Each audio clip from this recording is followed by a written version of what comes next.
আজকে কথা বলবো টেনিস এলবো নিয়ে, বা আমাদের কনুইয়ে ব্যথা হলে কিভাবে আমরা সেটা থেকে মুক্তি পেতে পারি, কিংবা কনুইয়ে ব্যথা হলেই কি আমার সার্জারি করতে হবে, কিংবা কনুইয়ে ব্যথা হলেই কি আমাকে ইনজেকশন নিতে হবে, কিংবা আমাকে দীর্ঘদিন ওষুধ খেতে হবে, অথবা আমি ওষুধ খাচ্ছি দীর্ঘদিন কোনোভাবেই কনুইয়ের ব্যথা ভালো হচ্ছে না, তাহলে আমি কি করতে পারি।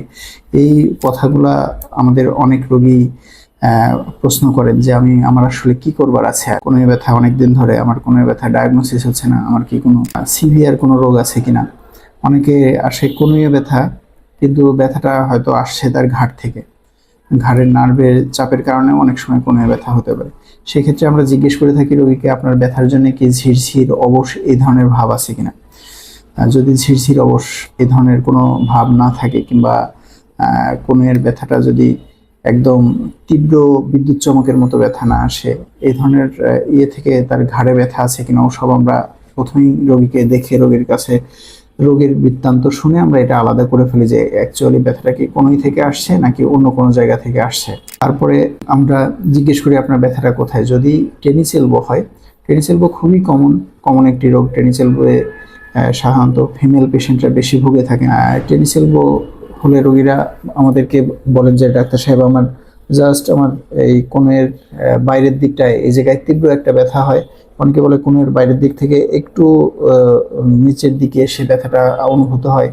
আমি যে কোনো কাজ করতে গেলে 1 কাপ চা আমি ধরে রাখতে পারি না। কেউ বলে যে আমি মোবাইল ধরে রাখতে পারি না। কেউ বলে যে আমি সামান্য একটু পানি ভরবো, সেটা আমি পারি না।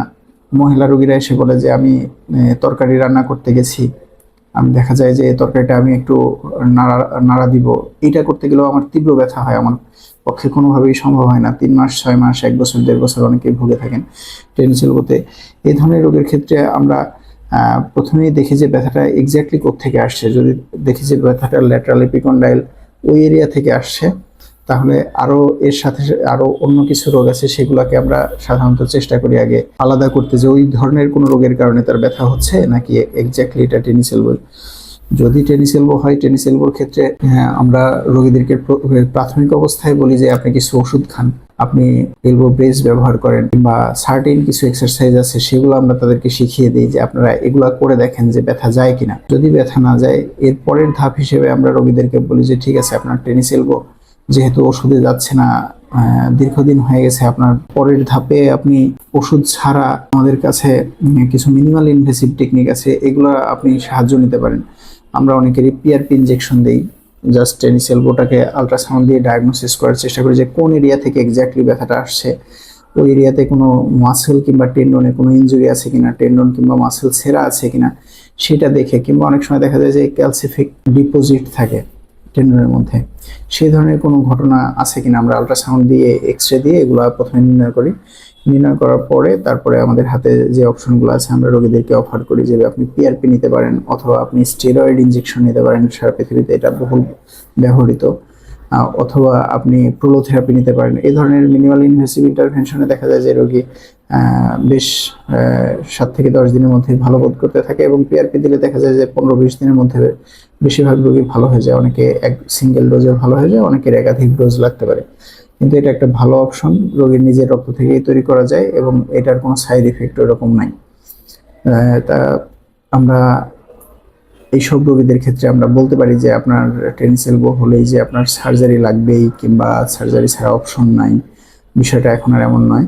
আপনার টেনিস এলবো হলেও আপনি দেখা যায় যে আমাদের কাছে আলট্রাসাউন্ড আছে, আমরা আলট্রাসাউন্ড দিয়ে জাস্ট প্রিসাইজলি যে জায়গাটাতে সমস্যা ওই জায়গাটাতেই আমরা ইন্টারভেনশন করতে পারি, একদম মিনিমাল ইনভেসিভ ইন্টারভেনশন। এটার ফলে দেখা যায় যে রোগী দ্রুত ভালো হয়ে যায়, এবং রোগীকে আমরা কিছু লাইফস্টাইল মডিফিকেশনের কথা বলি যে এই ধরনের কাজ, আপনি এই ধরনের কাজ কিছুটা অ্যাভয়েড, কি ধরনের কাজ তার অ্যাগ্রাভেট করে ব্যথাটাকে, সেই ধরনের কাজটা কিছুটা যদি রোগী অ্যাভয়েড করে, তাহলে দেখা যায় যে রোগী দ্রুত আবার স্বাভাবিক জীবনে ফেরত আসে। ধন্যবাদ আপনাদের। টেনিস এলবো হলেই ভয়ের কিছু নেই, আপনারা চাইলেই একজন বিশেষজ্ঞ চিকিৎসকের পরামর্শ নিয়ে টেনিস এলবো থেকে আপনারা মুক্তি পেতে পারেন।